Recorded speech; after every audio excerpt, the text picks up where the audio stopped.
ये चुनाव 2024 का चुनाव और इस जगह पर दिखाई दे रहा है कि ऐतिहासिक वोटों से दानिश अली जीत करके जा रहे हैं। इधर पहले चरण का चुनाव हमने आपने सबने देखा और मैंने हर कार्यक्रम में हर सभा में ये कहा कि इस बार पश्चिम की हवा जो चलेगी वो भारतीय जनता पार्टी का न केवल उत्तर प्रदेश बल्कि देश में सफाया करेगी। और कल ही जनता ने भारतीय जनता पार्टी को पहले चरण में ही पलट दिया। जो लोग कहते थे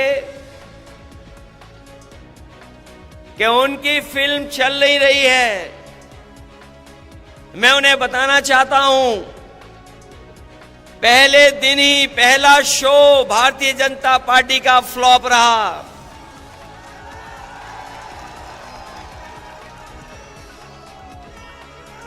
उनकी झूठी कहानी कोई सुनना नहीं चाहता। उनके घिसे पिटे डायलॉग अब जनता के बीच में चल नहीं रहे। उनकी सब खिड़कियां खाली हैं, कोई उत्साह नहीं दिखाई दे रहा है। यूपी वाले जब स्वागत करते हैं तो अच्छा स्वागत करते हैं, लेकिन जब विदाई करते हैं तो ढोल नगाड़े से विदाई करते हैं। इस बार तो अमरोहा की ढोलक बज करके भारतीय जनता पार्टी की विदाई होने जा रही है।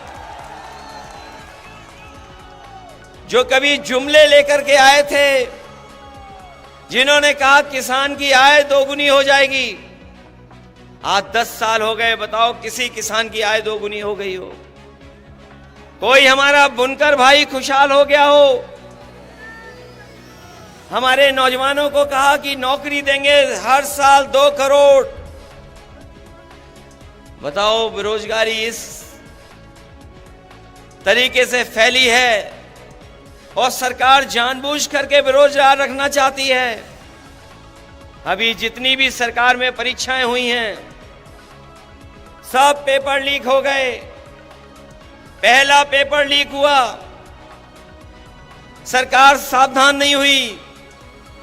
उसके बाद जितनी परीक्षाएं हुई सब में पेपर लीक हो गए।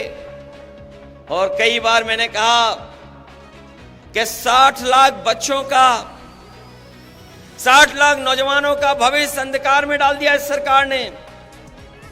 और अगर किसान नाराज हैं, अगर हमारा नौजवान भी नाराज है, और अगर 60 लाख बच्चों के परिवार का इन्होंने भविष्य छीना है, तो केवल अगर हम 60 लाख के परिवार के लोगों की नाराजगी को गिन लें, अगर एक परिवार में 3 लोग इस सरकार से नाराज हैं, तो 60 लाख बच्चों का पेपर लीक किया इन्होंने।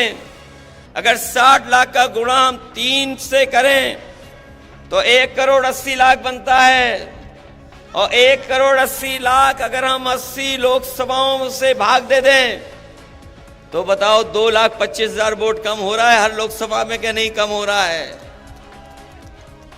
और जिस तरीके से खुल करके बहुत सारे परंपरागत वोट जो बीजेपी को मिला करता था वो खुल करके विरोध कर रहे हैं। हर लोकसभा में पंचायत हो रही है। ऐसे परंपरागत वोट जो भारतीय जनता पार्टी के खिलाफ खड़े हो गए हैं, मैं उनकी राजनीतिक चेतना को धन्यवाद और बधाई देता हूं कि वो भारतीय जनता पार्टी को हराने के लिए अपना पंचायत कर करके फैसला ले रहे हैं। मैं उनको बधाई देता हूं। ये जो जुमले दिए थे वो गारंटी दे रहे हैं।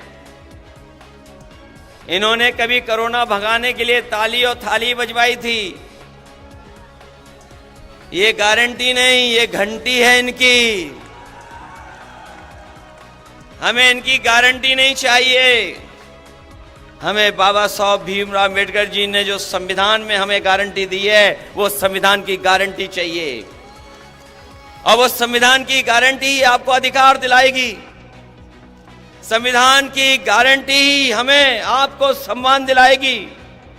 इसलिए 2024 का चुनाव हमारे आपके भविष्य का तो है ही है, लेकिन आने वाली पीढ़ी के भविष्य का भी चुनाव है। इसलिए आने वाली पीढ़ी के भविष्य के लिए और बाबा साहब भीमराव अम्बेडकर जी का संविधान बचाने के लिए और अपने वोट के एक अधिकार को बचाने के लिए आप लोग सब मिलकर के दानिश अली को जिताने का काम करना, इनकी मदद करने का काम करना। बताओ, मदद करेंगे आप लोग? दानिश अली जी को मदद कर करके लोकसभा में भेजोगे? हमारे विधायक ये कह रहे थे, महबूब अली जी ने बहुत काम किया है, सड़कें बनवाई, पुल बनवाए, फ्लाईओवर बनवाए, एम्बुलेंस चलवाई, पुलिस के लिए गाड़ी चलवाई, सरकार में बहुत काम हुए हैं, सड़कें बनी और ये स्टेडियम भी बना।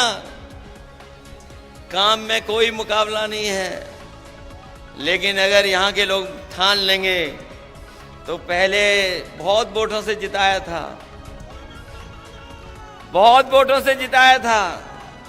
यही विधानसभा अगर मन बना लेगी तो 1 लाख वोट से जिता करके भेजेगी। हमारे मंत्री जी थोड़ी कंजूसी करते हैं, इन्हें कंजूसी छोड़ देनी चाहिए। इसलिए साथियों, हम आपसे विशेष समय पर अपील करने आए हैं।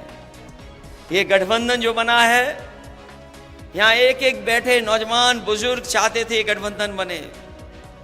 कोई कहता था खुल करके, कोई दिली दिल सोचता था कि गठबंधन हो जाए। आप मनी मन सोचते थे कि गठबंधन हो जाए। हम लोगों ने बड़े मन से गठबंधन किया है। इसलिए मैं अपने सभी साथियों से कह रहा हूं कि गठबंधन का प्रत्याशी ऐतिहासिक वोट से जीत करके जाए।